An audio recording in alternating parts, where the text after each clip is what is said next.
I have a rendezvous with death. We'll preserve the last best hope of man on earth, or we'll sentence them to take the last step into 1,000 years of darkness. No fear. No political correctness. No wokeism. You're listening to Underground USA.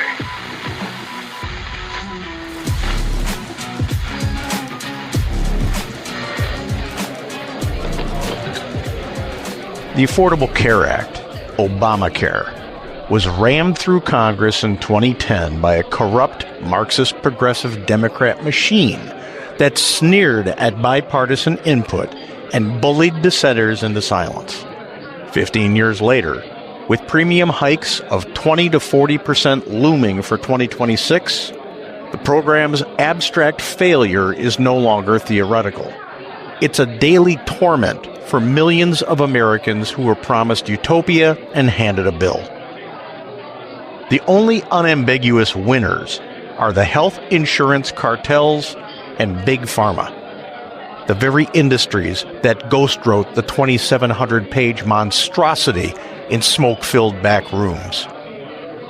Start with the ledger of beneficiaries, insurance giants, UnitedHealth Anthem, Aetna, Humana. They saw their stock prices triple within 5 years of passage. They lobbied for the individual mandate, the Medicaid expansion, and the risk corridor bailouts that funneled taxpayer dollars straight into their coffers when their actuarial bets soured. Big Pharma, meanwhile, secured a ban on Medicare drug price negotiation, which President Trump is confronting, and a guaranteed customer base of 20 million new subsidized souls. The rest of us? We got higher deductibles, narrower networks, and the privilege of subsidizing this corporate welfare state. The imbecilic and corrupt left crowed that 20 million newly insured would make America healthier.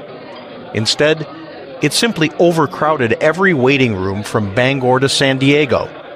Wellness visits, free under Obamacare, became a federally subsidized hobby for the worried well, who now camp out for blood pressure checks that used to cost $20 in cash. Illegal immigrants quietly folded into state exchanges and emergency Medicaid rolls, further clogged the system.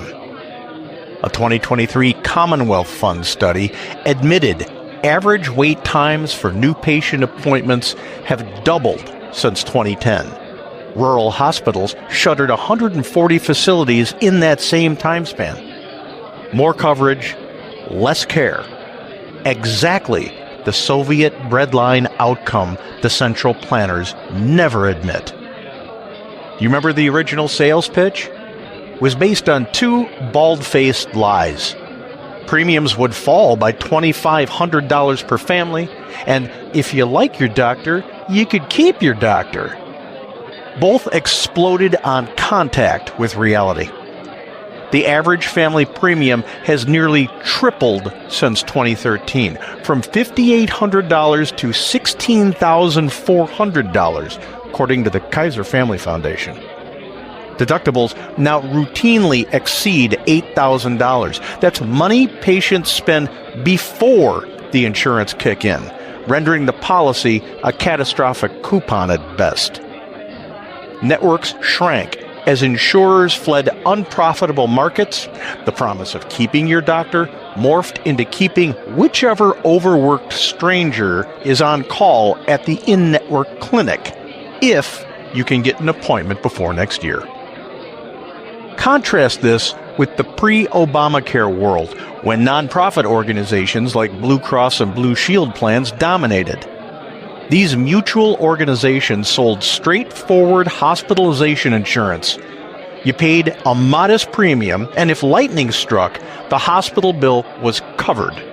No $500 free colonoscopies, no 400-page explanation of benefits riddles, no surprise $3,000 facility fees for an MRI, no $30 aspirin. Premiums were a third of today's costs, and the plans were actuarially sound because they weren't forced to subsidize hypochondria and wellness spa days. The Marxist-Progressives demonized this system as junk insurance, but it was honest. It protected against catastrophe, not against the inconvenience of a $90 copay. Obamacare is not merely inefficient. It's a net destroyer of human life. A 2022 National Bureau of Economic Research paper found that states with the deepest ACA exchange penetration saw all-cause mortality rise relative to non-expansion states, as delayed care and financial stress outweighed any marginal gain in preventative screenings. People skip insulin, postpone cancer scans, and ration blood pressure pills because the deductible is tantamount to a second mortgage. The program has hurt more Americans than it has helped. Period. Dot. Full stop. And it must be rescinded, root and branch. Rescission, however, is only half the cure. The federal government must eviscerate the deep state-enabled Big Pharma health insurance industrial complex that Obamacare supercharged. Break the patent evergreening rackets that keep Humira prices at $7,000 a month while the same molecule costs $600 in Europe. Repeal the insurance cartel exemptions under McCarran-Ferguson that let them collude on prices the way OPEC colludes on oil. Allow portability over state lines and genuine catastrophic plans to compete nationwide, free of wellness visit mandates and maternity coverage for 70-year-old men.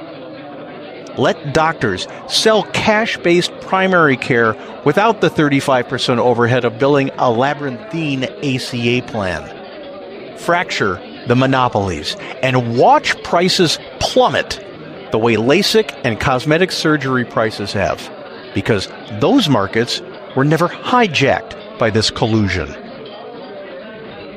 Healthcare insurance is no longer a business. It's a government-sanctioned scam. The actuarial tables are cooked, the risk pools are warped, and the middlemen skim 20 cents of every dollar before a single bandage is applied.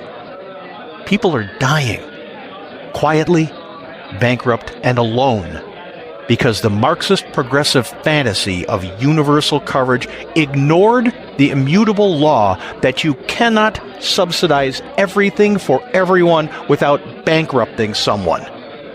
That someone is now every working family staring at a 30% rate hike notice in January 2026.